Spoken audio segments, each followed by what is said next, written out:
सभी विद्यार्थियों और मित्रों को नमस्कार। भारतीय इतिहास श्रृंखला के व्याख्यान 37 के साथ मैं आप सभी के समक्ष उपस्थित हूँ।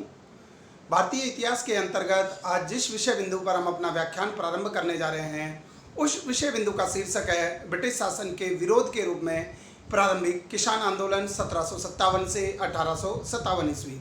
जैसा कि आप सभी जानते हैं कि हम अपने व्याख्यान क्रमांक 35 के अंतर्गत 1757 से 1857 ईस्वी के बीच ब्रिटिश शासन के विरोध के परिणाम स्वरूप जो पैदा हुई जन विद्रोह है उसके जन विद्रोह के कारणों के बारे में, उन जन विद्रोह का स्वरूप कैसा था, उन जन विद्रोह की विशेषताएं क्या थी, उसकी कौन कौन सी लिमिटेशंस थी और उन जन विद्रोह को हम किस रूप में देख सकते हैं, उसके बारे में हमने विस्तार से अध्ययन किया था। हमारा व्याख्यान क्रमांक 36 है। 1757 से 1857 ईस्वी की अवधि के दौरान विभिन्न प्रकार के जनजातीय विद्रोह पर केंद्रित था जो कि ब्रिटिश शासन के विरोध में किसी न किसी जनजातीय समुदाय के द्वारा किए गए। तो आज का हमारा जो ये व्याख्यान क्रमांक 37 है वो 1757 से 1857 के बीच किसानों के विद्रोह पर केंद्रित है, अर्थात कौन कौन से क्षेत्रों में किस किस प्रकार के किसान आंदोलन हुए उसी पर आज का हमारा ये व्याख्यान है वो पूरी तरह से केंद्रित है। जैसा कि आप जानते हैं कि हमने किसान विद्रोह के बारे में, किसान विद्रोह के भी वही कारण थे जो कि जनजातीय विद्रोह के थे, और हमने अपने पूर्ववर्ती व्याख्यान में किसान विद्रोह, आदिवासी विद्रोह या जिन्हें हम सामूहिक रूप से कहें कि जन विद्रोह, उनके कारणों के बारे में, उसके स्वरूप के बारे में और उसके विस्तार के बारे में, उसकी विशेषताओं के बारे में और उसकी सीमाओं के बारे में अच्छे से अध्ययन कर चुके हैं। आज का हमारा ये व्याख्यान है वो कौन कौन से किसान आंदोलन हुए 1757 से 1857 ईस्वी की काल अवधि के बीच, इसी पर केंद्रित है। तो इस व्याख्यान को हम भली प्रकार से समझने के लिए कुछ बिंदुओं के माध्यम से अपनी बात है उसको आगे बढ़ाने का प्रयास है वो करेंगे। सबसे पहले हम बात करेंगे कि इन किसान आंदोलनों की पृष्ठभूमि क्या थी, अर्थात इनके बैकग्राउंड में कौन कौन से कारक है वो काम कर रहे थे। दूसरा बिंदु के अंतर्गत हम समझेंगे कि इन किसान आंदोलनों का स्वरूप क्या था या इनकी विशेषताएं क्या थी। तीसरे बिंदु के अंतर्गत हम बात करेंगे प्रमुख किसान आंदोलन। इनमें से कुछ किसान आंदोलन ऐसे थे जो किसी न किसी धार्मिक मत या धार्मिक गुरु या धार्मिक मत के एक प्रचारक के माध्यम से उन किसान आंदोलनों को गति प्रदान की गई। तो इसी आधार पर मैंने तीसरे बिंदु के अंतर्गत प्रमुख किसान आंदोलनों को दो भागों में वर्गीकृत कर दिया है, धार्मिक मत से प्रभावित और गैर धार्मिक। इसी को हम तीसरे व्याख्यान में देखेंगे कि वो कौन कौन से किसान आंदोलन थे जिन पर धार्मिक मत का प्रभाव था और कौन से किसान आंदोलन ऐसे थे जिन पर धार्मिक मत का प्रभाव नहीं था। चौथे बिंदु के अंतर्गत हम बात करेंगे किसान आंदोलन की लिमिटेशंस के बारे में, अर्थात इसकी कुछ सीमाएं रही या उसकी कुछ लिमिटेशंस रही तो वो लिमिटेशंस क्या थी, इसको हम चौथे बिंदु के अंतर्गत समझने का प्रयास है वो करेंगे। पांचवें बिंदु के अंतर्गत हमारी बात होगी परीक्षा उपयोगी प्रश्नों पर, जो कि इस के 1757 से 1857 ईस्वी के बीच में किसान आंदोलनों से संबंधित कौन कौन से एग्जाम में प्रश्न है वो पूछे जा सकते हैं। उन एग्जाम में पूछे जाने वाले प्रश्नों की प्रकृति और उनका स्वरूप है वो किस प्रकार का हो सकता है, इसको हम पांचवें बिंदु के अंतर्गत समझेंगे। तो आज का हमारा व्याख्यान है वो 1757 से 1857 ईस्वी की काल अवधि के दौरान ब्रिटिश शासन के विरोध में जो किसान आंदोलन उभरे उन किसान आंदोलनों पर केंद्रित है। सबसे पहले हम बात कर लेते हैं कि इन किसान आंदोलनों की पृष्ठभूमि के बारे में। जैसा कि आप सभी जानते हैं कि ब्रिटिश शासन के शोषणकारी आर्थिक नीतियों के कारण जो विभिन्न प्रकार की भू राजस्व की आर्थिक नीतियां है वो ब्रिटेन ने अपने राष्ट्रीय हितों की पूर्ति के लिए लागू की थी और उनका एक ही उद्देश्य था कि ये इन प्रकार हो भारत से ज़्यादा धन संपदा वसूल की जाए। और उस समय भारत में जो ब्रिटिश शासन था उसके लिए ऐसा करना इसलिए भी आवश्यक था क्योंकि ब्रिटेन की औद्योगिक क्रांति है वो तेज़ी से बढ़ रही थी और उस औद्योगिक क्रांति में ज़्यादा से ज़्यादा उत्पादन करने के लिए, ज़्यादा से ज़्यादा पूंजी निवेश के लिए अधिक धन की आवश्यकता थी। और उस समय भारत एक ऐसा उपनिवेश ब्रिटिश शासन का बन चुका था जहाँ से ब्रिटेन की औद्योगिक क्रांति की आवश्यकताओं को पूरा किया जा सकता था।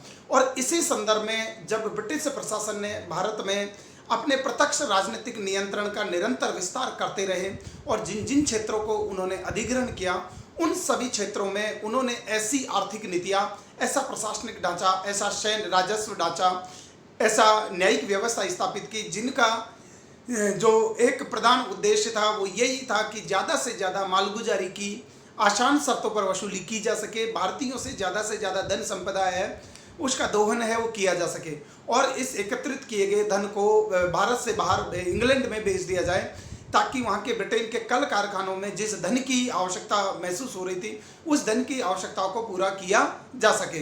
तो ब्रिटिश शासन की शोषणकारी आर्थिक नीतियों के कारण से किसानों की स्थिति है जो परंपरागत खेती के तौर तरीकों के आधार पर अपनी कृषि कार्य करते थे, उनके जब जीवन में ब्रिटिश आर्थिक शोषणकारी आर्थिक नीतियों का प्रवेश हुआ तो वो किसान है वो बदहाल हो गए। जिस जमीन पर वो वर्षों से खेती करते चले आ रहे थे, जिस जमीन के साथ उनकी आत्मीयता थी, जिस जमीन के साथ उनके एक प्रकार से परंपरागत अधिकार बने हुए थे, अब ब्रिटिश शासन की शोषणकारी आर्थिक नीतियों के कारण से उस जमीन को कमोडिटी में बदल दिया गया, उस जमीन को एक पण्य वस्तु में बदल दिया गया, उस जमीन को एक निजी मिल्कियत बना दिया गया, अर्थात उसको आसानी से खरीदा और बेचा जा सकता था। और इसी के साथ जब नई भू राजस्व की नीतियां हैं ब्रिटिश शासन ने भारत के गाँव में लागू की, तो भारत के गाँव में और भारत की परंपरागत किसानी की व्यवस्था में एक शोषणकारी समूह है, उस शोषणकारी समूह के रूप में हम रख सकते हैं कि वो बिचौलिए जो कि ब्रिटिश सरकार के लिए लगान की वसूली करते थे, या अनुपस्थित जमींदार जिन्होंने जमीनों की नीलामी प्रक्रिया में भाग लेकर के बहुत सारी जमीन पर अपना अधिकार स्थापित कर लिया था। इसके अलावा साहूकार और महाजन जो कि किसानों को ऋण दे करके और उनसे जो बंद पत्र भरवा लेते थे उनकी ज़मीन के बारे में, उन जमीन जब किसान उस ऋण को समय पर नहीं चुका पाते थे तो ये साहूकार और महाजनों के द्वारा उनकी ज़मीन को खरीद लिया जाता था, ज़मीन को हस्तगत कर लिया जाता था। तो किसानों के जीवन में जो भू राजस्व की जो आर्थिक नीतियां हैं वो एक शोषण का प्रतीक बन करके आई, और साथ ही जब गाँवों में जब परंपरागत सामुदायिकता की भावनाओं से परे जाकर के एक ऐसे शोषणकारी समूह का गाँवों के जीवन में प्रवेश हुआ, किसानों के जीवन में प्रवेश हुआ, खेती के जीवन में प्रवेश हुआ, तो पूरी की पूरी ग्रामीण अर्थव्यवस्था है वो छिन्न भिन्न हो गई। तो ब्रिटिश शासन ने जहाँ जहाँ नवीन प्रकार की भू राजस्व की नीतियाँ आर्थिक नीतियाँ लागू की, वहीं पर ब्रिटिश शासन का किसानों के द्वारा विरोध किया गया। किसानों के जितने भी विरोध आंदोलन हुए उन विरोध आंदोलन को या तो किसी परंपरागत अपदस्थ जमींदार वर्ग के द्वारा नेतृत्व प्रदान किया गया, या वहाँ के जिसको वो स्थानीय राजा कहते थे, जब उस राजा की सत्ता से उसको बेदखल कर दिया गया, ब्रिटिश शासन ने जब उसके राज्य का अधिग्रहण कर लिया गया, तो उस राजा के द्वारा, स्थानीय जमींदार के द्वारा और परंपरागत लगान वसूलने वाले वर्ग के द्वारा ही इन किसानों के आंदोलन को नेतृत्व प्रदान किया गया। और किसानों की अपनी आर्थिक समस्याएं थी, वो समय पर लगान नहीं चुका पा रहे थे, और जो लगान वसूल करने वाले जो ब्रिटिश सरकार के जो कारिंदे हैं वो किसानों के साथ कठोरतापूर्वक पेश आते थे। तो इन सब कारणों से ही ये किसान आंदोलन है, किसान आंदोलनों के माध्यम से भारत के इन किसानों ने ब्रिटिश शासन के प्रति अपने विरोध को, अपने प्रतिशोध को विभिन्न माध्यमों के माध्यम से प्रकट है वो किया। तो ये है किसान आंदोलन की पृष्ठभूमि। हम किसान आंदोलन के बैकग्राउंड को इस प्रकार से हम देख सकते हैं। अब हम कुछ बात कर लेते हैं कि किसान आंदोलन के स्वरूप का किस टाइप का था या उसकी विशेषताएं किस प्रकार की थी। जैसा कि आप सभी जानते हैं और हमने अपने पूर्ववर्ती व्याख्यान में भी ये पढ़ा कि जन विद्रोह का स्वरूप कैसा था, जन विद्रोह की विशेषताएं कैसी थी, उसमें हम इस तथ्य की भली-भांति परीक्षा कर चुके हैं। लेकिन फिर भी चूंकि हमारा जो ये व्याख्यान है आज पूरी तरह से किसान आंदोलन पर केंद्रित है, तो किसान आंदोलन के अगर हम स्वरूप की बात करें, किसान आंदोलन की कुछ विशेषताओं पर हम फोकस करें, तो 1757 से 1857 ईस्वी में जो भी कृषक आंदोलन हुए वो क्षेत्रीय स्वरूप थे, अर्थात उनका कोई बहुत बड़ा दायरा नहीं था, और किसान है वो वर्गीय आधार पर संगठित नहीं थे, अपितु क्षेत्र विशेष के किसानों की जो समस्याएं थी वो क्षेत्र विशेष के किसानों ने ही ब्रिटिश शासन का एक समय विशेष पर विरोध किया गया। तो जितने भी किसान आंदोलन हुए उनके क्षेत्रीय स्वरूप वाले थे, उनमें कोई एक वर्गीय आधार पर यानी किसान वर्ग के आधार पर उनमें कोई तालमेल या कोई एकता है स्थापित नहीं हो सकी, और ना उस प्रकार का कोई संगठन या उस प्रकार का वर्गीय एकता को स्थापित करने वाला कोई दर्शन है उस समय विद्यमान नहीं था। तो जितने भी किसान आंदोलन हुए 1757 से 1857 ईस्वी में, उन किसान आंदोलनों का जो स्वरूप है, उनका चरित्र है, वो क्षेत्रीय प्रकृति वाला था। इसके अलावा ज़्यादातर काफ़ी सारे किसान आंदोलन ऐसे थे उनकी दृष्टि मसीहावादी थी। मसीहावादी को हम इस संदर्भ में समझ सकते हैं, मसीहावादी एक किसी धार्मिक मत में विश्वास रखने वाले कुछ लोगों का जो समूह है वो किसी एक जो धार्मिक मत का प्रचारक होता है उसमें एक मसीहा के रूप में वो उसको देखता है। और जब किसी भी मत को मानने वाले बहुत सारे अनुयायी है उनके जीवन में कोई कष्ट आता है तो उसके धार्मिक मत का जो गुरु या उनका जो प्रचारक या उनका जो उपदेशक है वो लोगों को इस प्रकार का आश्वासन देता है कि मेरे पास कुछ ऐसी चमत्कारिक शक्तियां हैं या मेरे पास कुछ ऐसा ईश्वर के द्वारा मेरे को ऐसा आदेश दिया गया है कि मैं आपके सारे कष्टों को दूर कर सकता हूं, बशर्ते आप लोगों को मेरा साथ देना होगा और मैं जैसा कहूं वैसा करना होगा। तो ज़्यादातर किसान आंदोलनों में भी धार्मिक मत का जो प्रभाव है वो विद्यमान था। और जब कुछ किसान आंदोलन तो ऐसे थे जो किसी विशेष इलाके में रहने वाले किसान है वो किसी एक विशेष धार्मिक मत में अपनी आस्था रखते थे और उस विशेष धार्मिक मत का कोई उपदेशक होता था और कोई प्रचारक होता था।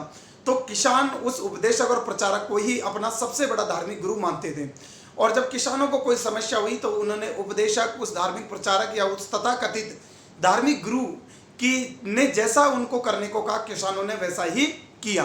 तो बहुत सारे किसान आंदोलन ऐसे थे जिन किसान आंदोलन को धार्मिक मत के आधार पर इकट्ठा किया गया, धार्मिक मत के आधार पर उनके प्रतिरोध है उसके स्वर को विकसित किया गया। तो हम ये कह सकते हैं कि काफ़ी सारे जो किसान आंदोलन हुए 1757 से 1857 ईस्वी के बीच में उनकी दृष्टि है वो मसीहावादी थी। इसके अलावा इन आंदोलनों का दृष्टिकोण भी बहुत संकीर्ण था। इनमें किसी राष्ट्रीयता के तत्व नहीं थे। ये व्यापक प्रगतिशील उद्देश्यों को लेकर के ये किसान आंदोलन है वो नहीं चल रहे थे। अपितु इन किसान आंदोलनों का उद्देश्य ये था कि एक प्रकार से पुनः स्थापना के प्रयास थे, अर्थात जिन जमींदारों के साथ, जिन परंपरागत कुलीन वर्गों के साथ या जिस परंपरागत शासक वर्ग के साथ के अधीन वो रहते आए थे, जिनको वो लगान देते आ रहे थे, उसी संबंधों की वो फिर से स्थापना करना चाहते थे। इसका तात्पर्य यह है कि ब्रिटिश शासन ने जो स्थानीय शासकों को जो अपदस्थ कर दिया था, जमींदारों को उनके अधिकारों से बेदखल कर दिया था, यह परंपरागत भूस्वामी कुलीन वर्ग जो कि किसानों से जमीन की मालगुजारी वसूल करके संबंधित शासक को देता था, जब ब्रिटिश शासन ने अपने आर्थिक हितों के कारण से इन सबको बेदखल कर दिया तो किसानों ने इन अपदस्थ शासकीय अधिकारी, कर्मचारी, परंपरागत लगान वसूल करने वाले भूस्वामी वर्ग के नेतृत्व में अपनी विरोध, अपनी शिकायत है उसको अभिव्यक्त किया। और अभिव्यक्त किया तो इनका उद्देश्य है वो बहुत संकीर्ण था। इनका उद्देश्य ये नहीं था कि वो कोई एक बहुत बड़े प्रगतिशील या जनतंत्रवादी व्यवस्था है वो स्थापित करना चाहते थे।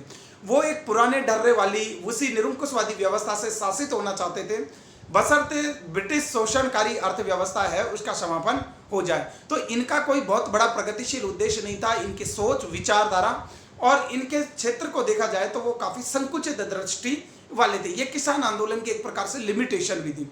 साथ ही इन किसान आंदोलन की साथ हम एक अच्छी बात भी कह सकते हैं कि जब भी इन किसानों ने अपना विरोध है स्थानीय ब्रिटिश शासन के शोषणकारी तंत्र के खिलाफ प्रकट किया तो इन्होंने जो उनका शोषण से जुड़े हुए नहीं थे, जो किसानों के शोषण से जुड़े हुए नहीं थे, ऐसे बहुत सारे समुदाय भी उनके साथ रहते थे, उनके रोजमर्रा के जीवन के अंग थे, उनकी आजीविका के साथ वो निकटता से जुड़े हुए थे।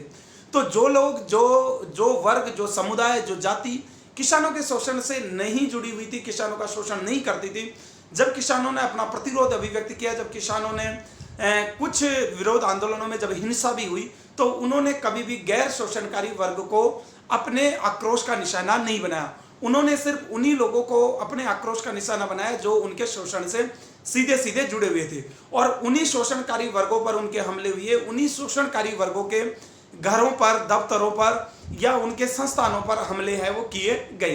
तो ये किसान आंदोलन की कुछ स्वरूप और ये विशेषताएं थी इस काल के किसान आंदोलनों की। अब अगर हम बात कर ले कि इस काल में कौन कौन से प्रमुख किसान आंदोलन हुए, यानी 1757 से 1857 ईस्वी के बीच में, तो इन किसान आंदोलन को, जैसा कि मैंने अभी कुछ देर पहले भी कहा है, इन किसान आंदोलनों को हम दो भागों में बांट करके देख सकते हैं। एक किसान आंदोलन वो थे जो किसी धार्मिक मत के मानने के कारण से और उस धार्मिक मत के उपदेशक और प्रचारक के कारण से किसान है उस धार्मिक मत के प्रचारक और उपदेशक के कहने पर वो लामबंद हुए, अर्थात जिसमें धार्मिकता का पुट था। एक तो वो किसान आंदोलन थे और दूसरे किसान वो आंदोलन थे जो शुद्ध आर्थिक शोषण के कारण से पैदा हुए थे। हालांकि धार्मिक मत से प्रभावित किसान आंदोलनों को जन्म देने में भी आर्थिक मत ने, अपनी आर्थिक शोषण ने अपनी भूमिका निभाई। लेकिन जब धार्मिकता का यहाँ पर पुट हो गया तो उन किसान आंदोलन की प्रकृति है वो उग्रवादी हो गई और उनमें मसीहावादी दृष्टि है उसका समावेश हो गया। तो हम किसान आंदोलनों को इसी आधार पर दो वर्गों में बांट करके देख सकते हैं। तो ऐसे ही हम कुछ धार्मिकता से प्रभावित किसान आंदोलन है उनकी बात करने जा रहे हैं। तो धार्मिकता से प्रभावित जिस किसान आंदोलन की सबसे पहले बात की जाती है उसमें आता है सन्यासी और फकीर विद्रोह। ये 1763 से और 1800 ईस्वी के बीच में हुआ। एक्चुअल में अगर हम सन्यासी और फकीर विद्रोह को समझे तो उत्तरी बंगाल और बिहार के साथ लगे हुए सीमाई क्षेत्रों में 1763 से और 1800 ईस्वी के बीच में ये 10 नामी सन्यासियों का एक धुमक्कड़ समूह था जो एक स्थान से दूसरे स्थान पर घूमता रहता था और इनके साथ हथियारबंद जो दस्तों के रूप में ये विद्यमान थे। ये जो सन्यासी जो लोग थे, जो सन्यासी मत को जो मानने वाले जो लोग थे, ये क्या है कि कुछ जमीन के ये भूस्वामी थे, ये ब्याज पर पैसा देते थे। इसके अलावा ये खुरदरे कपड़े हैं, ये थोक में वस्तुओं का व्यापार करते थे। इसके अलावा कई प्रकार की वस्तुएं बेचने के माध्यम से अपने जीव को उपार्जन है ये चलाते थे। लेकिन सबसे बड़ी जो समस्या थी ब्रिटिश हुकूमत के लिए, क्योंकि इन सन्यासियों के साथ एक सशस्त्र जो जत्थे है वो लगातार इनके साथ चला करते थे। लेकिन ब्रिटिश हुकूमत ने जब बंगाल पर अपनी प्रत्यक्ष सत्ता स्थापित कर ली तो वो इन सशस्त्र जो हथियारबंद जो गिरोह का जो समूह था, सन्यासी समूह, उसको स्वीकार करने के लिए तैयार नहीं थी, क्योंकि ये ब्रिटिश प्रभुसत्ता को एक प्रकार से खुली चुनौती होती। तो ये जो सन्यासी जो विद्रोह है ये सन्यासियों के द्वारा किया गया। वो इसलिए किया गया क्योंकि जब ब्रिटिश हुकूमत जब बंगाल में स्थापित हो गई, बंगाल बिहार उड़ीसा की दीवानी का अधिकार उसे मिल जाता है, तो जो काम सन्यासी अपने जीव को उपार्जन के लिए करते थे एक प्रकार से उन सब कामों पर प्रतिबंध है वो ब्रिटिश हुकूमत के द्वारा लगा दिया गया। एक और सबसे बड़ी बात यह है कि ये सन्यासी हथियारबंद गिरोह के रूप में एक स्थान से दूसरे स्थान पर तीर्थ स्थानों की यात्रा करने जाते थे। ब्रिटिश हुकूमत ने इनके हथियारबंद के रूप में एक स्थान से दूसरे स्थान पर तीर्थ स्थानों की यात्रा करने पर प्रतिबंध लगा दिया। तो इससे सन्यासी है वो सन्यासियों में एक आक्रोश प्रकट हुआ और सन्यासियों ने सशस्त्र विद्रोह किया। इसके अलावा जो इस सन्यासी विद्रोह के पीछे जो कारण जो ढूंढा जाता है वो ये भी माना जाता है कि जब 1769-70 ईस्वी में बंगाल में भयंकर अकाल आया तो उस बंगाल के अकाल के पश्चात में सभी लोगों का जीवन है वो कष्ट में हो गया। तो उस आर्थिक कष्टों ने भी सन्यासियों को विद्रोह करने के लिए प्रेरित किया। उनको लगा कि बंगाल में जो ब्रिटिश शासन है वो शोषणकारी प्रवृत्ति है उसका सूचक, और इसके कारण से ही उनकी औपनिवेशिक नीति के कारण से और बंगाल के जो संसाधनों का जो शोषण किया है उनके कारण से बंगाल में बहुत सारी प्रजा है उसको अकाल में अपनी जान से हाथ धोना पड़ा है। तो ये लड़ाकू परंपरा के लिए जाने जाते थे सन्यासी समूह। इसके साथ ही इसको फकीर विद्रोह भी इसलिए कहते हैं क्योंकि साहे मदार के मत में विश्वास करने वाले कुछ फकीर जो लोग थे, फकीर जो लोग थे जो साहे मदार के सूफी सिलसिले में विश्वास करते थे, तो ये फकीर लोग तो मुसलमान थे और सन्यासी लोग हैं वो हिंदू थे। तो एक प्रकार से सन्यासी फकीर विद्रोह में, क्योंकि जो फकीरों की जो धार्मिक आस्था थी, धार्मिक मत था, जो दर्शन था, वो सन्यासियों के धार्मिक मत और सन्यासियों के दर्शन से काफ़ी मिलता था और दोनों के साथ एक जैसी आर्थिक कठिनाइयाँ थे, एक जैसी आर्थिक परेशानियाँ थी। तो इन दोनों मतों में एक प्रकार से ब्रिटिश शोषण के अर्थकारी तंत्र के कारण, यानी ब्रिटिश शोषण का जो अर्थवादी जो तंत्र जो स्थापित हो गया था, उनके लिए एक आम सहमति बन जाती है सन्यासी और फकीरों में, और दोनों ने एक सशस्त्र विद्रोह छेड़ दिया और उसने ब्रिटिश शासन के लिए एक बहुत बड़ी चुनौती है वो पेश की। और ये सन्यासी विद्रोह के महत्व को हम इसी प्रकार से समझ सकते हैं कि बंकिम चंद्र चट्टोपाध्याय वही है जिन्होंने हम कहे कि वंदे मातरम गीत की रचना की थी। और बंकिम चंद्र चट्टोपाध्याय का प्रसिद्ध उपन्यास आनंद मठ है। आनंद मठ की जो पूरा का पूरा जो कथानक है, आनंद मठ का जो पूरा जो कथानक है वो पूरा सन्यासी विद्रोह पर केंद्रित है। इसके अलावा बंकिम चंद्र चट्टोपाध्याय ने एक और उपन्यास लिखा था देवी चौधरानी। वो देवी चौधरानी का जो उपन्यास था उसमें देवी चौधरानी सन्यासी फकीर विद्रोह की एक प्रमुख नेता थी। तो उसी देवी चौधरानी को आधार बना करके रविंद्रनाथ टैगोर ने देवी चौधरानी नाम से एक उपन्यास लिखा। तो बंकिम चंद्र चट्टोपाध्याय ने देवी चौधरानी नाम का एक उपन्यास लिखा था। तो इस आंदोलन की अगर हम बात करें, इसके प्रमुख नेता कौन से थे? मंजर शाह थे, मूसा शाह, भवानी पाठक और देवी चौधरानी। तो एग्जाम में जो याद रखने वाली बात है वो ये है कि पूछा जा सकता है कि आनंद मठ जामक जो उपन्यास है वो किस विद्रोह पर आधारित है। वो था सन्यासी या फकीर विद्रोह पर। देवी चौधरानी का संबंध किस विद्रोह से था? वो था सन्यासी और फकीर विद्रोह। इस विद्रोह में एक प्रकार का धार्मिक समन्वय है वो देखने को मिलता है। इसने ब्रिटिश शासन को बहुत सशक्त चुनौती पेश की और बाद में धीरे धीरे 1800 ईस्वी के बाद में 1790 ईस्वी के दशक से इस विद्रोह का प्रभाव कम होता जाता है, लेकिन इसने अपने हथियारबंद गिरोह के माध्यम से ब्रिटिश शासन के लिए एक चुनौती है वो पेश की और ब्रिटिश शासन ने बाद में सेना के माध्यम से बड़ी बर्बरतापूर्वक सन्यासी विद्रोह है उसका दमन कर दिया। सन्यासी और फकीर विद्रोह को ज़्यादा तीव्रता प्रदान करने में, ज़्यादा गति प्रदान करने में दोनों जो फकीरों और सन्यासियों की धार्मिक मत और दार्शनिकता में समानता ने बहुत बड़ा योगदान दिया। इसी प्रकार के हम एक दूसरे धार्मिक मत से प्रभावित, धार्मिक प्रभाव से प्रभावित एक दूसरे किसान आंदोलन की बात कर लेते हैं। वो दूसरा किसान आंदोलन अगर मैं बात करूं तो वो था पागलपंथी विद्रोह। ये पागलपंथी विद्रोह है वो 1824 ईस्वी में हुआ और पागलपंथी विद्रोह का जो केंद्र था वो था पूर्वी बंगाल के मेमनसिंह जिले का शेरपुर परगना। पागलपंथी विद्रोह इसे इसलिए कहा जाता है क्योंकि एक्चुअल में जो पूर्वी बंगाल के मेमनसिंह जिले का शेरपुर परगना में जो आसपास के लोग थे उनको करीम शाह और उनके पुत्र टीपू ने, करीम शाह और उनके पुत्र टीपू ने जो पूर्वी मेमनसिंह जिले के जो शेरपुर परगना में जो गारो, हजांग और हादी जैसी बहुत सारे जो समुदाय रहते थे, सामुदायिक जनजातियाँ रहती थी, उनको एक विशेष प्रकार के मत में दीक्षित कर दिया गया था करीम शाह और टीपू के द्वारा। करीम शाह और टीपू उनके बीच में एक धार्मिक उपदेशक और प्रचारक के रूप में काम करते थे। तो एक विशेष प्रकार के धार्मिक आंदोलन का जन्म है वो करीम शाह और टीपू के द्वारा इस शेरपुर परगना में जो निवास करने वाले गारो, हजंग और हादी समुदाय के बीच में कर दिया जाता है। इसी समय क्या होता है कि जमींदारों के द्वारा यहाँ के जो शेरपुर परगने के जो लोग थे उन जमींदारों के द्वारा उनसे अवैध करों की वसूली की जाती है और इसके साथ ही डिप्टी कलेक्टर डनबर जो उस समय मेमनसिंह जिले के शेरपुर परगने के कलेक्टर थे उनके द्वारा जो मालगुजारी का नया सेटलमेंट किया गया। जैसा कि आप जानते हैं कि बंगाल में मालगुजारी का जो सेटलमेंट किया गया था वो सेटलमेंट था स्थायी बंदोबस्त व्यवस्था वाला और जमींदारों को वहाँ पर जो उनके अधीन जो आने वाले किसान हैं उनसे अवैध कर वसूल करने का अधिकार है वो दे दिया गया था। वो जितना चाहे लगान है वो उनसे वसूल कर सकते थे। सिर्फ जमींदारों को ब्रिटिश सरकार को तयशुदा लगान है वो जमा कराना होता था। तो जमींदारों के द्वारा जब अवैध करों की मांग की गई, इन समुदायों से, इन लोगों से, इन किसानों से जब बैठ बेगार करवाई गई तो किसानों के बीच में टीपू ने धार्मिक मत के आधार पर उनकी लामबंदी की और उनको विरोध करने के लिए तैयार किया। टीपू स्वयं है वाउल मत का अनुयायी था और वाउल मत के जितने भी लोग हैं वो अपने आप को क्या कहते थे, पागल के रूप में कहते थे कि हम तो पागल हैं। तो इस प्रकार से जो ये आंदोलन हुआ, वाउल मत के जो अनुयायी थे शेरपुर परगने में जिनको टीपू के अधीन है, टीपू उनका एक धार्मिक उपदेशक था, टीपू उनका एक प्रचारक था। तो टीपू के अधीन जो वाउल मत के जो अनुयायी है वो उसके नाम पर पागलपंथी कहलाते थे और इस आंदोलन को बाद में क्या कहा गया, पागलपंथी आंदोलन।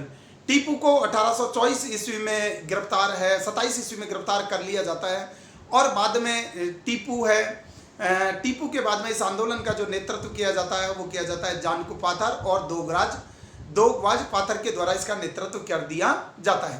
1833 ईस्वी में सेना की कठोर कार्रवाई के माध्यम से इस विद्रोह को कुचल दिया जाता है। तो ये पागलपंथी विद्रोह है, इसको भी जो तीव्रता, इसको आवेग और जो ऊर्जा प्रदान की वो करीम शाह और टीपू का जो धार्मिक मत है उसके आधार पर लोग इकट्ठा हुए और उनको लगा कि टीपू के पास वो मसीहवादी शक्ति है जिससे वो उनकी समस्याओं का निराकरण करवा सकते हैं। हालांकि इसका परिणाम जैसा इस पागलपंथी समुदाय को मानने वाले अनुयायियों ने सोचा था वैसा परिणाम नहीं आया, लेकिन वो टीपू और करीम शाह को अपने मसीहा के रूप में देखते थे जो उनके दुखों का निराकरण कर सकते हैं। अब अगर हम ऐसे ही तीसरे किसी आंदोलन की बात करें जिसमें भी जो भी धार्मिकता से प्रभावित था तो वो उसके अंतर्गत आता है 12/7 का विद्रोह जो कि 1831 ईस्वी में हुआ और इस विद्रोह का केंद्र भी हम कहें कि बंगाल प्रांत था। बंगाल में भी कलकत्ता के पास का इलाका इसका केंद्र था और इस 12/7 विद्रोह को टीटू मीर के विद्रोह के नाम से भी जाना जाता है। टीटू मीर एक्चुअल में कलकत्ता के जो जमींदार थे उनका एक लठैत था। तो लठैत था और बाद में जमींदारों से विरोध के कारण से इन जमींदारों से वो अलग हो जाता है और जमींदारों के द्वारा किए जा रहे आर्थिक शोषण का उसके द्वारा विरोध किया जाता है। टीटू मीर इसके अलावा एक विशेष प्रकार के धार्मिक मत को, एक विशेष प्रकार के धार्मिक चिंतन को वो अपने आसपास जो उसके पेरीफेरी में जो लोग रह रहे थे उनके बीच में एक विशेष प्रकार के धार्मिक मत का प्रचार प्रसार करते हैं और वो धार्मिक मत था तरीका ए मोहम्मदिया, अर्थात मोहम्मद साहब ने जो तौर तरीके बताए हैं उसके आधार पर मुसलमानों को अपना जीवन यापन करना चाहिए। इस विद्रोह को जो प्रेरणा थी वो सैयद अहमद के बरेलवी आंदोलन, वहाबी आंदोलन से मिली थी। वहाबी आंदोलन अपने आप में इस्लाम की शुद्धता पर विश्वास करता है और वहाबी आंदोलन ये कहता है कि इस्लाम में और मुसलमानों में जो भी पाश्चात्य प्रभाव आ गया है या पाश्चात्य संस्कृति का जो प्रभाव आ गया है, पाश्चात्य शिक्षा का, ये विरोधी था। तो टीटू मीर का जो आंदोलन है उस पर वहाबी आंदोलन का भी प्रभाव था, वहाबवाद का प्रभाव था और तरीका ए मोहम्मदियाई नाम से वो एक धार्मिक संप्रदाय है वो अपने इर्द गिर्द है वो विकसित कर देता है। असंतोष का जितने भी किसान आंदोलन थे उनके असंतोष का मूल कारण आर्थिक था, लेकिन मैंने कहा कि एक विशेष प्रकार के धार्मिक मत में अगर कोई लोग हैं और उन लोगों की कोई आर्थिक समस्याएं हैं तो वो अपने उपदेशक, अपने प्रचारक के माध्यम से ये उम्मीद करते हैं कि ये मसीह आया और हमारे दुखों का निराकरण इसके द्वारा किया जा सकता है। तो टीटू मीर से भी ऐसी ही आशा की गई थी और टीटू मीर के अधीन किसानों ने जो विद्रोह किया अपनी आर्थिक समस्याओं के निजात के लिए, उसे बारासाती विद्रोह टीटू मीर के विद्रोह के नाम से जाना जाता है। टीटू मीर के अनुयायियों के साथ एक और बात थी कि टीटू मीर के अनुयायी थे, यानी जिन्हें हम पागलपंथी संप्रदाय के नाम से भी जानते हैं, वो लंबी लंबी दाढ़ी रखते थे और वहाँ जो कलकत्ता के पास जो टीटू मीर के जो अनुयायी जिस इलाके में रहते थे तो वहाँ के स्थानीय जमींदार थे किशनदेव राय। उस किशनदेव राय ने भूमि कर की दरें तो बहुत ज़्यादा बढ़ाई दी थी, किसानों से जो बैठ बेकार हुआ वो वसूल कर ही रहे थे, लेकिन इसके अलावा उन्होंने उनके धार्मिक मत, धार्मिक चिंतन, धार्मिक दर्शन पर चोट करते हुए जो इस पागलपंथी संप्रदाय के अनुयायी अपनी एक विशिष्ट पहचान के रूप में जो लंबी लंबी दाढ़ी रखते थे उन दाढ़ी पर कर लगा दिया। जैसे ही दाढ़ी पर कर लगाया तो टीटू मीर को ये लगा कि अब इसके साथ एक अंतिम और निर्णायक लड़ाई लड़ने का वक्त आ गया है। अब ये एक प्रकार से हमारी धार्मिक अस्मिता और धार्मिक पहचान पर एक प्रश्न चिन्ह है। तो जैसे ही दाढ़ी कर पर कर लगाया तो टीटू मीर के नेतृत्व में जो उसके जो पागलपंथी संप्रदाय के अनुयायी है उन्होंने विद्रोह कर दिया। टीटू के लोगों ने अपनी स्वयं की व्यवस्था स्थापित की, स्वयं का भूमि प्रबंधन लागू किया, स्वयं की न्याय व्यवस्था स्थापित की और स्वयं की अदालतें लगाई। उनको लगा कि हम किसी ब्रिटिश शासन की जो स्थापित व्यवस्था है उसको नहीं मानेंगे। तो इससे कुछ समय के लिए कलकत्ता के आसपास के इलाकों में आतंक फैल गया, लेकिन भला ब्रिटिश सरकार है इस टीटू मीर जैसे धार्मिक उपदेशक की प्रभुसत्ता को कैसे स्वीकार कर सकती थी। बर्बरतापूर्वक इस आंदोलन को कुचल दिया गया और बाद में 1835 ईस्वी के आसपास इस टीटू मीर के जितने भी अनुयायी थे, उसके मत को मानने वाले लोग थे, उन्होंने ब्रिटिश शासन और ब्रिटिश कानूनों में अपनी आस्था व्यक्त है वो की। अब इसके अलावा हम एक और बात कर लेते हैं, एक और धार्मिक मत से प्रभावित किसान आंदोलन जिसे जाना जाता है वहाबी आंदोलन के नाम से, ये 1831 ईस्वी में हुआ। रायबरेली के सैयद अहमद इस आंदोलन के प्रमुख प्रवर्तक के रूप में उभर करके सामने आते हैं। रायबरेली के जो सैयद अहमद है वो एक अरब के संत थे अब्दुल वहाब और दिल्ली के संत शाह वली उल्लाह से प्रभावित थे। तो वहाब आंदोलन में भी ज़्यादातर जो भाग लेने वाले लोग थे, ज़्यादातर क्या 70% लोग हैं वो मुसलमान थे। और वहाब आंदोलन का जब भी हम बाद में पढ़ें कि या आता भी है आजकल कि मुसलमानों में वहाबी आंदोलन पूरी तरह से इस्लाम के शुद्ध तत्वों पर बल देता है। वो किसी पाश्चात्य शिक्षा का विरोध करता है, पाश्चात्य दर्शन का विरोध करता है, पाश्चात्य संस्कृति से लेकर के इस्लाम में कुछ आधुनिकीकरण कर लिया जाए इसकी ये मुखालफत करता है। और वहाबी आंदोलन अपनी प्रकृति में ये भी कह सकते हैं कि ये अपनी प्रकृति में ये घोर सांप्रदायिक प्रकृति का है, अर्थात ये पूरी तरह से दारुल हर्ब को दारुल इस्लाम में परिवर्तित करने की संकल्पना पर जोर देता है। और ये वहाबी आंदोलन ही था जिसकी बाद में जिस तरह से इसने अपने मत का प्रचार प्रसार किया और ये इस्लाम के अलावा किसी भी अन्य मत को स्वीकार करने की स्थिति में नहीं था। तो वहाब आंदोलन ने भले ही किसानों की समस्या को उठाया, लेकिन भारत के राष्ट्रवादी जो राजनीति जो बाद में शुरू हुई और उपनिवेशवाद के खिलाफ जो आंदोलन हुआ और उपनिवेशवाद ने बाद में इसी वहाबवादी आंदोलन और दर्शन का सहारा लेकर के मुसलमानों में पृथकतावाद की भावना है वो पैदा की। और ये इस वहाबवादी आंदोलन की पृथकतावाद के कारण से ही कहीं ना कहीं भारत में मुस्लिम सांप्रदायिकता और मुस्लिम पृथकतावाद को बढ़ावा मिला। तो ये वहाब आंदोलन का एक बहुत बड़ा नेगेटिव एस्पेक्ट्स है। पंजाब में जैसा कि जब ये 1831 ईस्वी में ये वहाबी आंदोलन खड़ा हुआ और किसी न किसी रूप में ये 1857 ईस्वी तक और बाद में विभिन्न रूपों में ये निरंतर जारी रहा। तो जब ये जब पंजाब से इस आंदोलन की शुरुआत हुई तो पंजाब में इन्होंने सिखों के विरुद्ध जिहाद की घोषणा कर दी। और जब 1849 में जब पंजाब को ईस्ट इंडिया कंपनी ने अपने साम्राज्य में मिला लिया तो बाद में इन्होंने संपूर्ण ब्रिटिश हुकूमत के खिलाफ ही जिहाद छेड़ दिया। और ये भी कहा जाता है कुछ लोगों के द्वारा, कुछ इतिहासकारों के द्वारा, कि 1857 के विद्रोह को भड़काने में, 1857 के विद्रोह को पैदा करने में इन वहाबियों की बहुत बड़ी भूमिका थी। हम इसको इस रूप में समझ सकते हैं क्योंकि 1857 का विद्रोह है वो ब्रिटिश शासन के खिलाफ हुआ था और वहाबियों को यह लगता था कि भारत में ब्रिटिश शासन को समाप्त करके वो भारत को पूरी तरह से दारुल इस्लाम में परिवर्तित कर देंगे, अर्थात उसको शुद्ध इस्लामिक राज्य में परिवर्तित कर देंगे। इसलिए 1857 के विद्रोह में इन्होंने ब्रिटिश शासन की मुखालफत की और उसमें ये कहा जाता है कि वहाबियों की बहुत बड़ी भूमिका 1857 के विद्रोह में रही। तो ये कुछ आंदोलन है। इसके अलावा हम अगर बात करें ऐसे ही कुछ एक और आंदोलन की तो वह है फैराजी आंदोलन। फैराजी आंदोलन है, यह भी एक धार्मिक मत से, एक धार्मिक दर्शन परंपरा से प्रभावित किसान आंदोलन था जो कि आर्थिक समस्याओं के कारण से पैदा हुआ। फैराजी आंदोलन 1838 से और 1851 ईस्वी के बीच में समय समय पर लगातार है उसने अपने आर्थिक असंतोष को एक विद्रोह के रूप में प्रकट किया।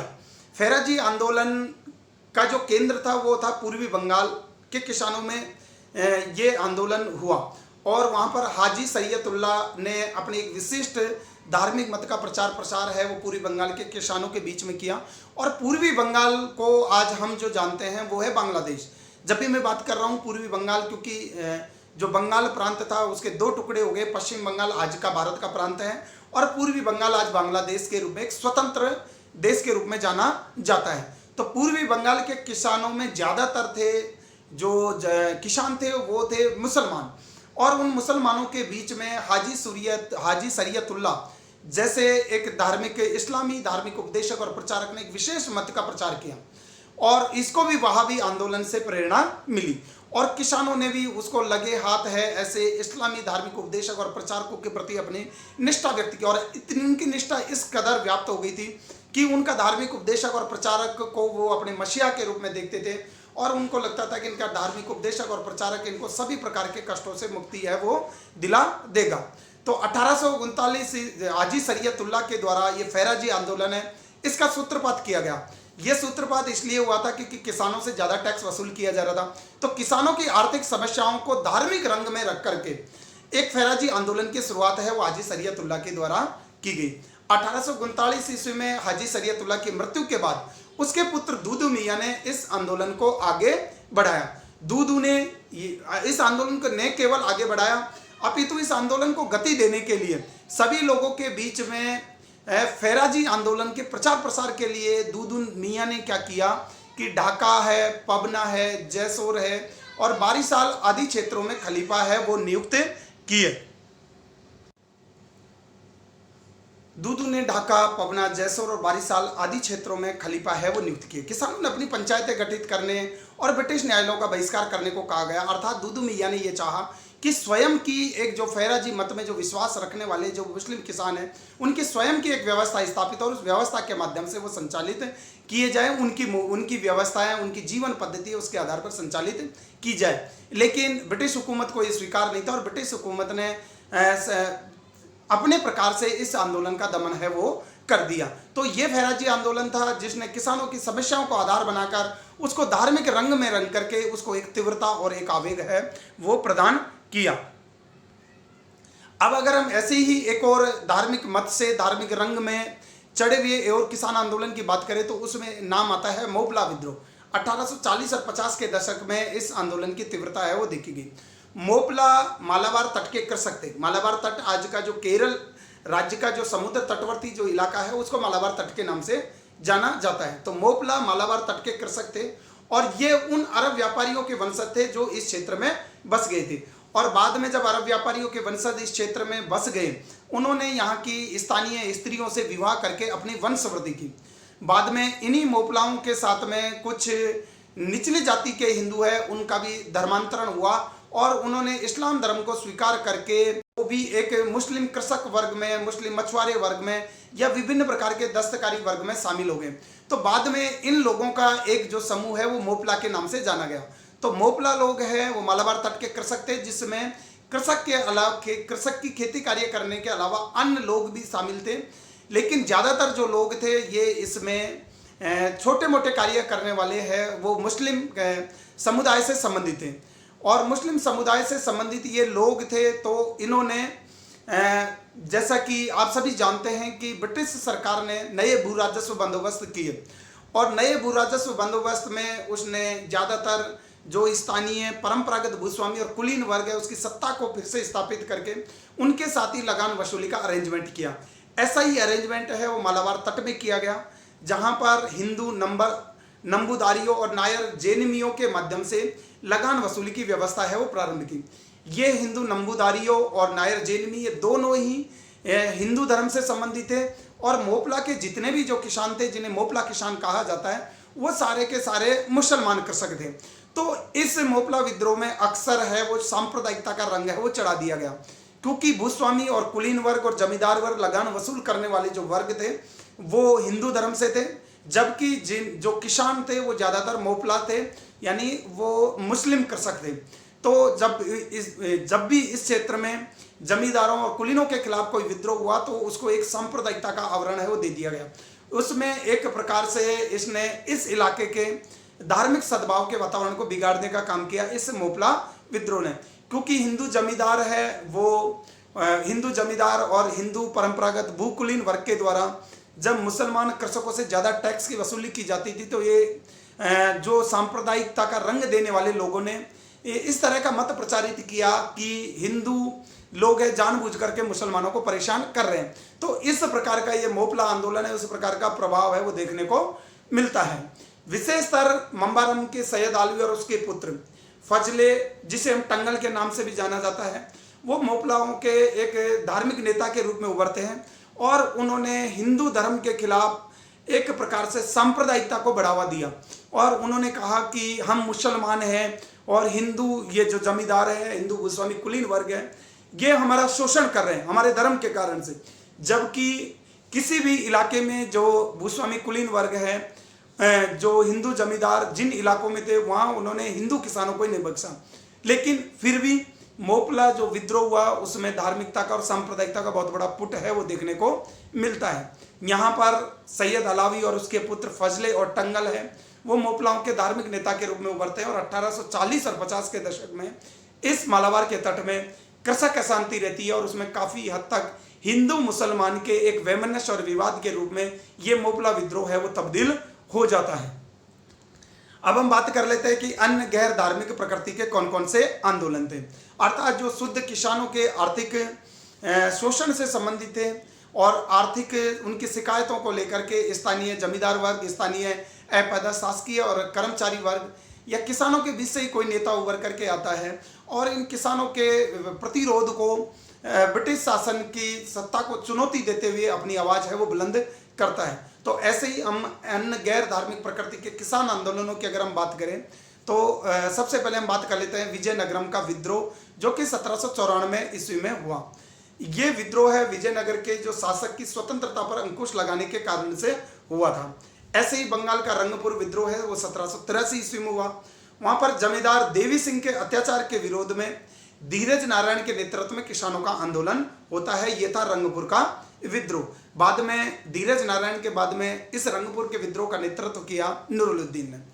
इसके अलावा दीवान वेलुपंथी का विद्रोह जो कि 1805 ईस्वी में हुआ कि त्रावणकोर के जो शासक है उसको 1794 ईस्वी पर उसकी स्वतंत्रता पर कई प्रकार के प्रतिबंध है वो लगा दिए जाते हैं और त्रावणकोर के शासक पर ब्रिटिश सत्ता का कठोर नियंत्रण वो स्थापित हो जाता है, अर्थात उससे एक प्रकार से उसको सभी शक्तियों से वंचित कर दिया जाता है त्रावणकोर के शासक को।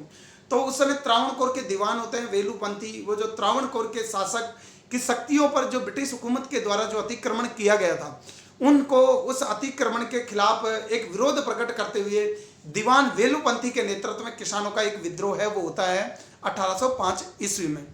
ऐसे ही एक विद्रोह की हम बात कर लेते हैं, हाथीखेड़ा विद्रोह 1820 ईस्वी में हुआ। ये फिरोजपुर के दक्षिण मेमन सिंह के पास, या हम कहें कि आज के जो बांग्लादेश के इलाके में इस विद्रोह का केंद्र था, वहां पर बेगारी के विरुद्ध किसानों ने ये विद्रोह किया था। इसे हम हाथीखेड़ा विद्रोह के नाम से जानते हैं।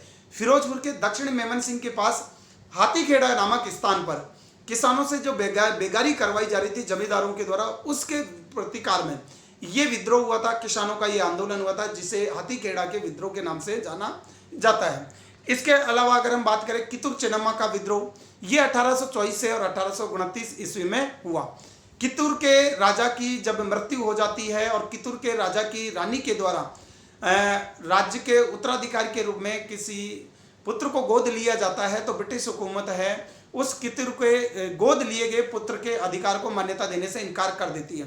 तब कित्तूर की रानी है, विधवा रानी चेन्नम्मा के नेतृत्व में ये एक विद्रोह है वो होता है, जिस विद्रोह में किसान उसका साथ देते हैं। तो ये था कित्तूर का चेन्नम्मा विद्रोह, जो रानी चेन्नम्मा के द्वारा किया जाता है 1824 से 1829 ईस्वी के बीच में।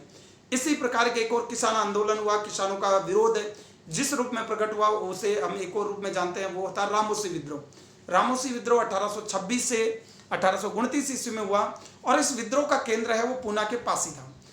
इस विद्रोह में मराठी जाति के रामोसी किसानों के द्वारा उनके जो ज्यादा लगान की मांग उनसे की जा रही थी, बैठ बेगारी करवाई जा रही थी, बेगार उनसे करवाया जाता था। इन आर्थिक समस्याओं और आर्थिक शोषण के खिलाफ उमा जी के नेतृत्व में ये रामोसी विद्रोह हुआ 1826 से 1829 ईस्वी में। इसी प्रकार का एक और विद्रोह था परला की मंडी विद्रोह, जो कि 1829 से 1835 ईस्वी में हुआ। और परला की मंडी का जो विद्रोह है वो वर्तमान में उड़ीसा राज्य में हुआ। इसमें जगन्नाथ गजपति और नारायण राव जैसे नेता है, उन्होंने इस विद्रोह को नेतृत्व प्रदान किया। इसी प्रकार हम बात कर सकते हैं पालकोंडा विद्रोह की। पालकोंडा का मतलब आज के आंध्र प्रदेश का जो इलाका है, वहां पर 1831 और 32 में किसानों ने अपनी आर्थिक समस्याओं के कारण से पालकोंडा के किसानों ने यह विद्रोह किया। गंजाम विद्रोह 1835, इसका केंद्र भी आज के आंध्र प्रदेश राज्य है उसमें पड़ता है। गुमसूर जिला के जमींदार धनंजय भाजा ने ब्रिटिश शासन के शोषणकारी आर्थिक नीतियों के खिलाफ यह विद्रोह है वो किया।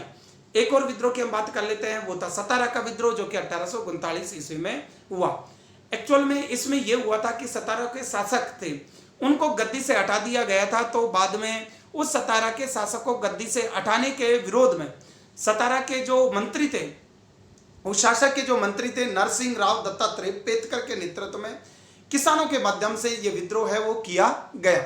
इसके अलावा गोंड जी बाग का विद्रोह, ये मैसूर में 1802 से 1804 ईस्वी के बीच में होता है। एक गडकरी विद्रोह है 1844 ईस्वी में होता है।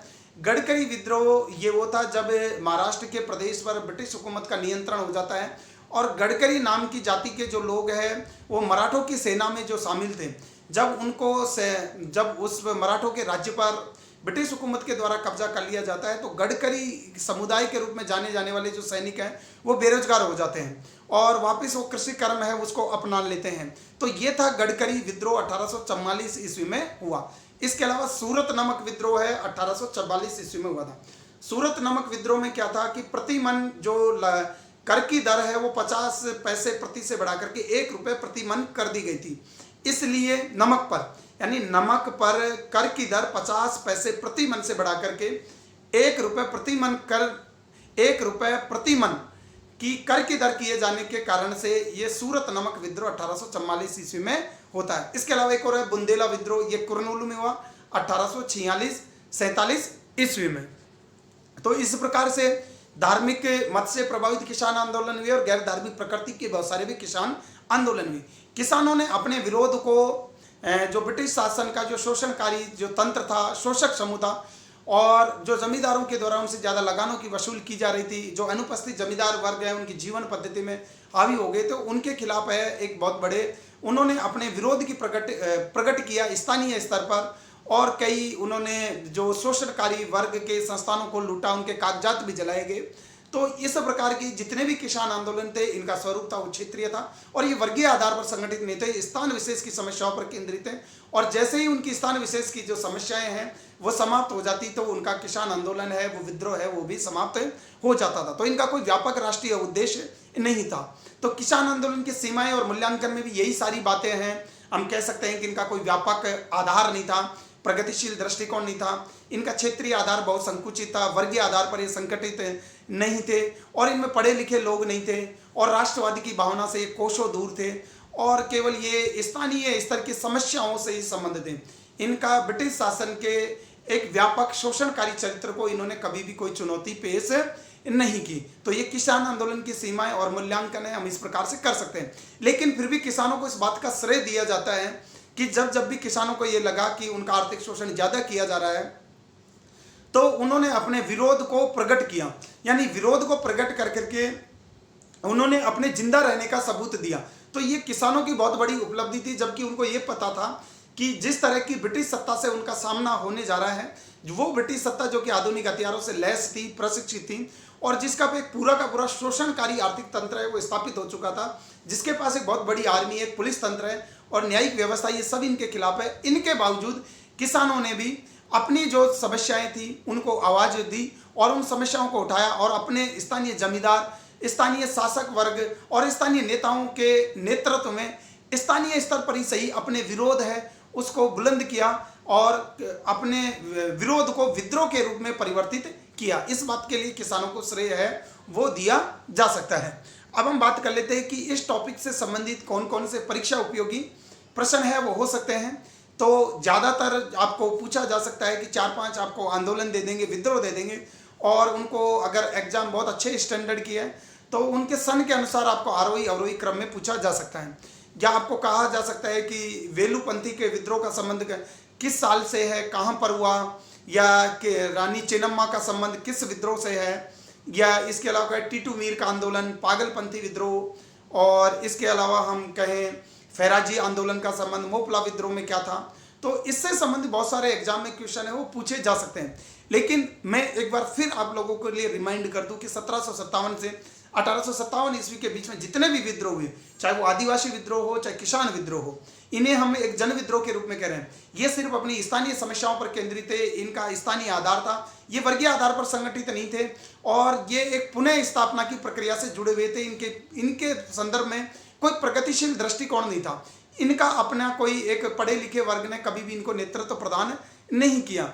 तो ये इनकी कुछ सीमाएं थी। लेकिन किसानों और आदिवासियों ने ब्रिटिश शासन की शोषणकारी आर्थिक नीतियों के खिलाफ स्थानीय स्तर पर ही सही अपने जिंदा रहने का प्रमाण दिया, अपना विरोध व्यक्त किया, अर्थात वो आर्थिक शोषण को सहन नहीं करेंगे, ऐसी उन लोगों की मंशा थी। और इसी के फलस्वरूप ये विभिन्न प्रकार के विरोध आंदोलन है वो प्रकट हुए। लेकिन 1857 ईस्वी के बाद जब भारत में राष्ट्रवादी भावना तेजी से पनपने लगती है, लोगों को ब्रिटिश औपनिवेशिक शासन के वास्तविक अर्थतंत्र का पता चलता है, उसकी आर्थिक नीतियों से पूरी तरह रूबरू होते हैं, तब जाकर के किसान आंदोलन और जनजातीय आंदोलन में राष्ट्रीयता के तत्वों का समावेश होता है, और वो व्यापक उद्देश्यों से प्रेरित होकर के किसान आंदोलन और जनजातीय आंदोलन है वो भी एक राष्ट्रीय आंदोलन के हिस्से के रूप में ही हमारे सामने उभर करके सामने आते हैं।